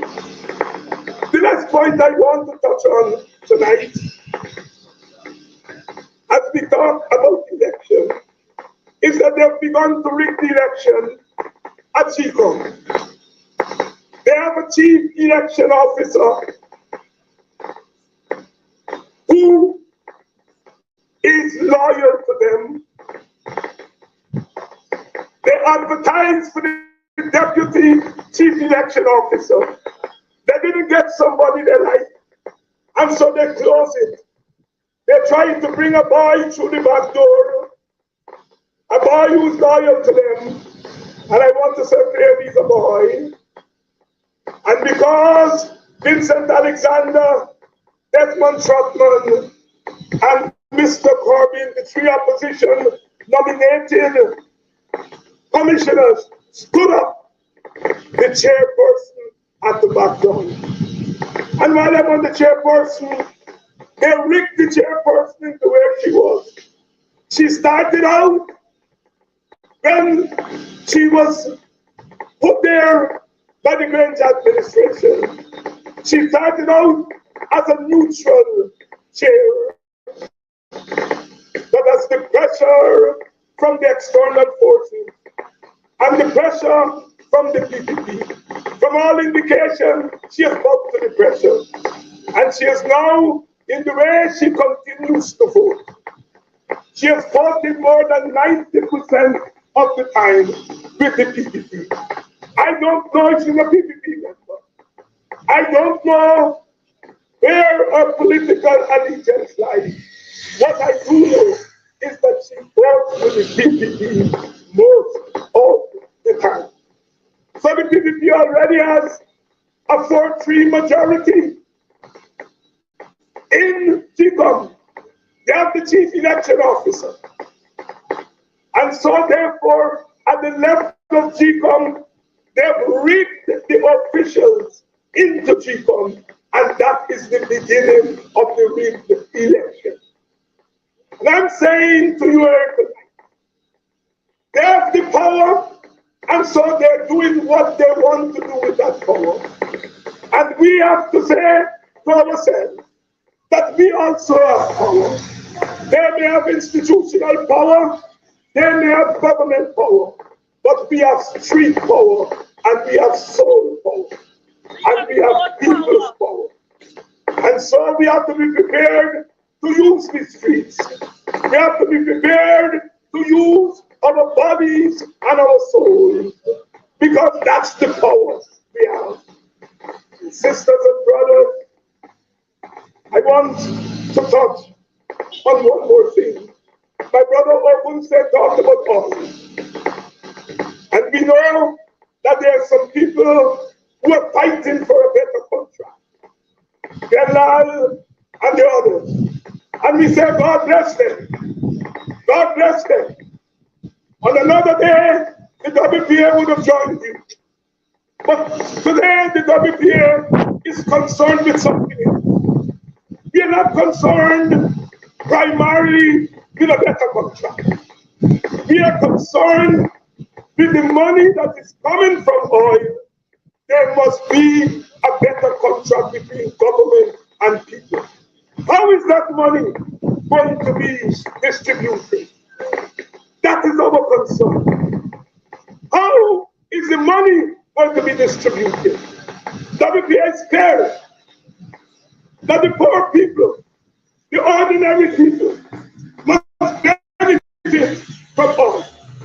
And that is why 5 years ago, we made the bold declaration that based on what we saw 5 years ago, that if 10% of the oil money that comes every year can be set aside, each household in this country can get $1 million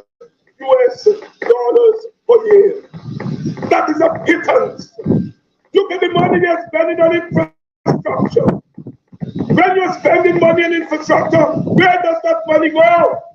It goes to contractors who are going to build the bridges and the roads. And who are those contractors? What is their color?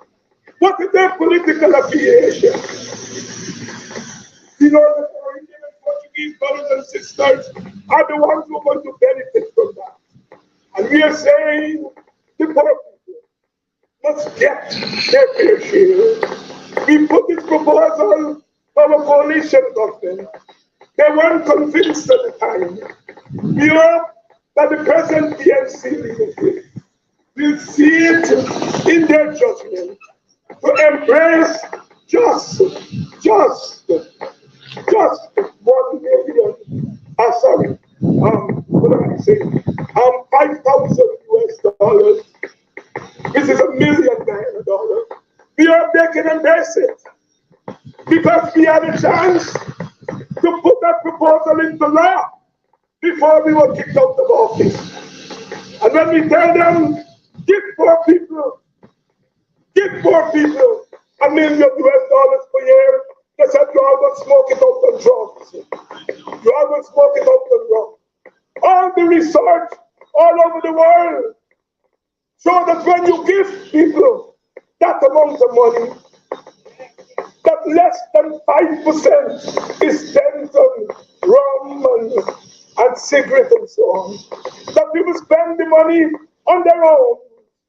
They spend the money on turning their little stands into small businesses. WPA said here tonight that it is the most democratic proposal as far as the people are concerned. We say each household. We didn't say African household or Indian household or Amerindian household. We said each household. And if you believe in the dignity of people, if you believe that some of us in our history, we still have not drawn our grandfather and grandmother back then, we must see that as our grandfathers back then. We are fighting for reparations from the white people. But we are saying that our own government now has enough money to pay us reparations. And WPA is clear in our mind where our priorities are. And we say our priorities right now is not about a new contract. That will take care of itself. Our priority is about you, the ordinary people. It's about bringing an end to poverty. 48% of our people live in poverty. less than $3 per day. Less than $3 per day. Our people live in poverty, half of our people.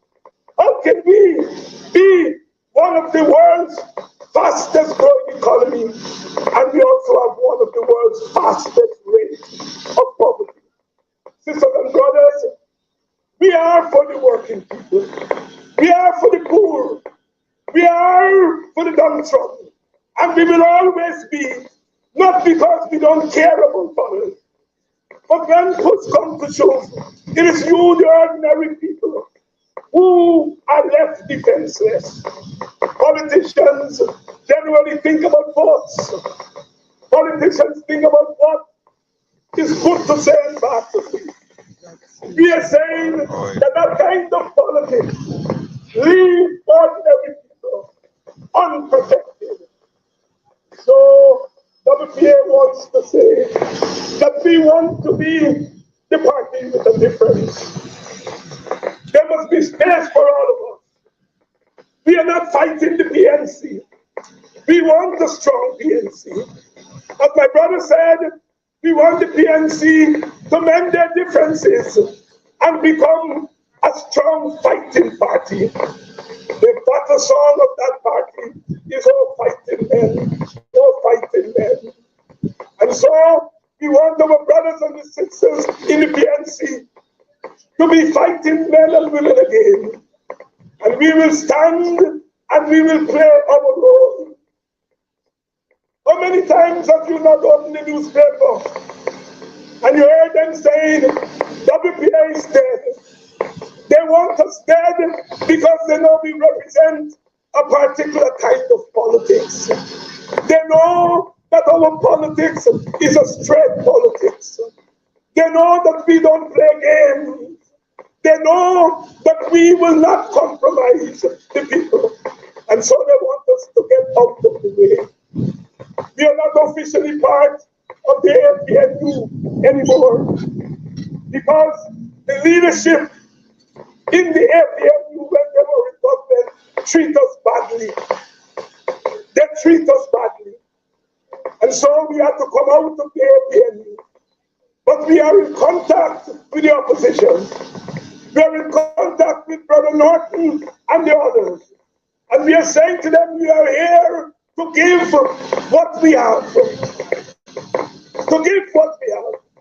God has blessed us with some bravery. Nobody will run me from where we come from. Me papa must nyam, me picnic must nyam. Nobody will run me from Guyana. I come and I go. And I don't care what they say about who they will lock up. I come and I go. Because I am from the Working People's Alliance. I am from the seed of the UC Guyana and want to right. I fear no man. I fear no government. And that is the spirit we want to pass on to you. And so, while we await the election, an election that we will have to fight for, there are things we have to do right now. And right now, we have got to defend ourselves. We've got to protect our women. We've got to protect our children. We've got to protect the criminal faculty. We've got to stand with those boys who they're calling terrorists. A terrorist is a state. A terrorist is a state. And so, there are things that we have to do right now. I want, on behalf of the WPA, to make this Golden Rose declaration. And the declaration I want to make tonight in the name of the WPA is that we have to begin a vigorous campaign of civil disobedience. We cannot obey this government. We cannot cooperate with this government. And while there are things that will have to be done in the quiet of our corners, there are things that you can do. You as individuals, undermine this government wherever you are. They tell you walk, you run. They tell you run, You stand attention. There are things that you can do. I cannot come to Golden Grove and to tell you exactly what to do. You all are more seasoned warriors. And I want to commend those men and women and children of this village who for weeks after Bacchus was shot, they held vigil at the marketplace and served the oppressors that ordinary people can organize. And so civil disobedience must be the watchword.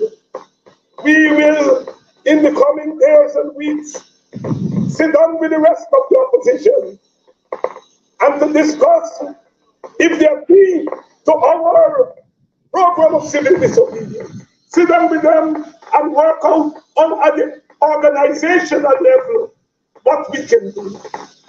But we are saying that you as individuals in your community can begin to do things to show your civil disobedience. So, sisters and brothers, we have thrown down the gauntlet. We are making it clear that we are in a fighting mood. And we have made it clear that we want you to fight. Your enemies are not the Indian woman, the ordinary Indian girl, the ordinary Indian boy. Those are not your enemies. They are caught in the web of treachery that the PPP has spun for them. They are victims too. And so they are not our enemies. Our enemies are those who have seized power, those who have been propelled to power, and those who dare to come in our community, on these lands that our foreparents sweated for, and to tell us what to do. All of us know in our community, we tell people like that, you know me, Daddy, how can these men who lead this government be our fathers? They talk about one people, they talk about one cabal. And I want to say that this is the worst cabal ever to have ruled this country. A set of subtle, nasty little boys. A set of subtle, nasty little boys who don't know nothing about nothing. Some of them can't spell properly. Some of them can't pronounce words. Some of them, if you put the alphabet in front of them, they don't know what they're saying. They know nothing about the history of this country. They know nothing about the dignity of black people. And they are the ones who want to lord us over us. We are saying our confidence in you, the ordinary people, say it will not last long. 2 morning more. 2 morning more. We have to have confidence in what we do. And tonight, we understand the PNC is keeping a meeting in our Munster. Tonight, we are wearing golden clothes. And that's how we have to fight them. We have to fight them. Teacher George Young, from the village that I come from, Buxton, he said, "The Guinea border, Allah, not a year. Now you see me here. Tomorrow, with this yonder." And so, we have to fight with all our might. We have to fight with all our strength. I started by saying that you are not alone. And PNC, the party that the majority of you support, is not alone. The WPA feels that we have to do our part, and we will do our part. We do not have the resources as the other parties, but the resources are not resources. We are going to keep coming, and we are going to keep saying very clearly that we are not coming here to you like the demonstrationists. We come here to you as a serious political party. So I want to thank you all on this Sunday night. You could have been doing anything, but you come out with your chairs and you come out with your mouth. And you come here to have this conversation with us. And so the love that pours forth from my heart and the hearts of those of us in the WPA is a love that is full of gratitude. Let the words of my mouth tonight and the meditation of my heart be acceptable by you and in the sight of our ancestors. We are not asking how can we sing the Lord's song in a strange land, because Guyana is not strange to us. African Guyanese built this country. We made sure that when we walked through the plantation, the others who came did not and could not come as slaves. We took the lashes on our back for them, and now they're attempting to lash us on our backs. No way. No way. You have to resolve. Use your history. Use the power of your historical memory. You are black queens and kings. Your skin shining in the light, meaning that you are full human being. Oh, black is beautiful. Black is beautiful. Be proud that you are black. We don't want to be better than any other race. We just want equality. We just want justice. I stand there tonight as a product of you. You can call me Dr. Hinds and all the names tonight. It is not mine, it is yours. The woman who crossed the road of Buxton when I was a boy. In the middays, when I would go home and there's nothing to eat, the lady who would give me some channels, some plantain chips. So, well, my thirst and take care of my hunger. The men and the women in the village who said to me that you are somebody, I belong to you. And it is with that understanding, it is with that consciousness that we come to these street corners, not to talk down to you, but to talk you up into lifting yourself up. We don't want anybody to lift us up. We lift ourselves up because we are strong. We lift ourselves up because the spirit in us, the Rastafarians, have a song. Let's come to my ear. If you are the big tree, we are the small axe. Sharpen to cut you down. Red sharp.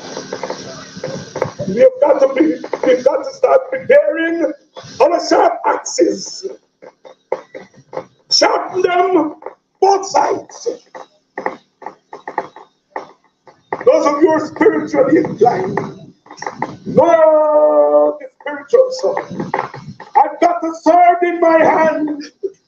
Help me to use it well. We came from Africa with our swords.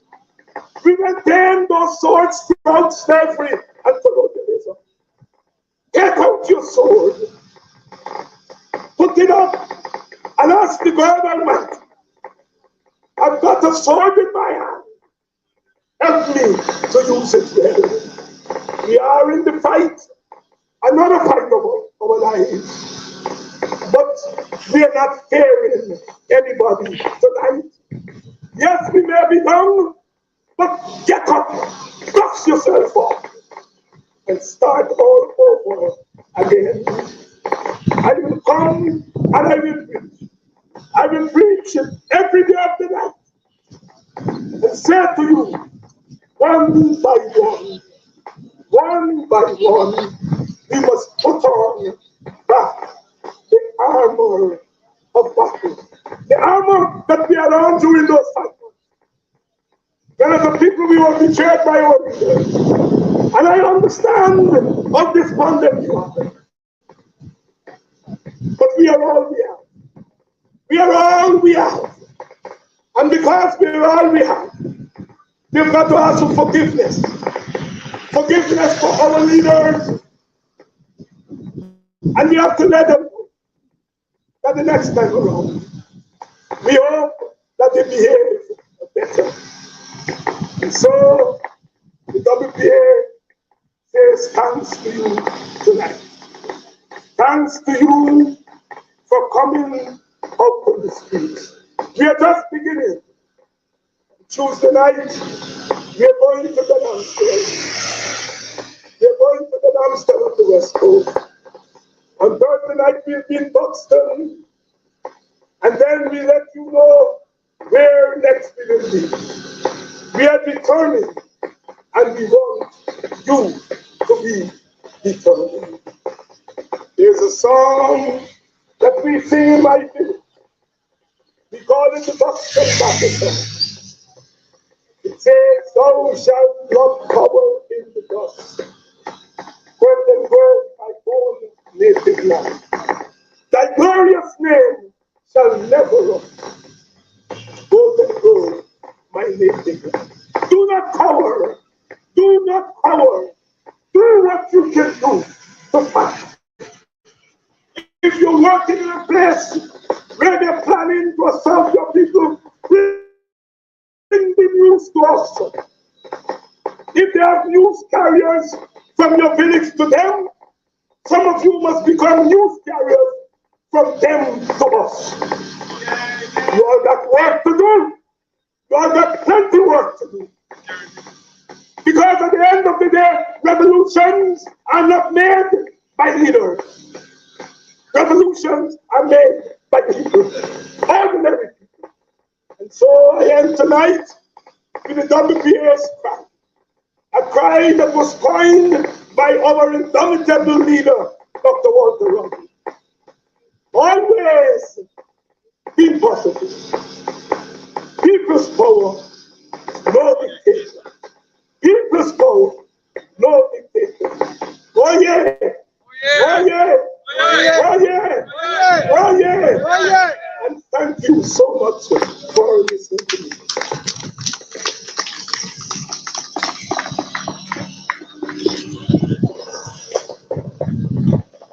Thank you very much, brothers and sisters of Golden Grove. So again, border holla, not that your leg. So when they expect you to knock them in, you're knocking them in a place where they expect. Right? We gotta strategize, we gotta make them understand that we not take this no more. So while it's clear, we check them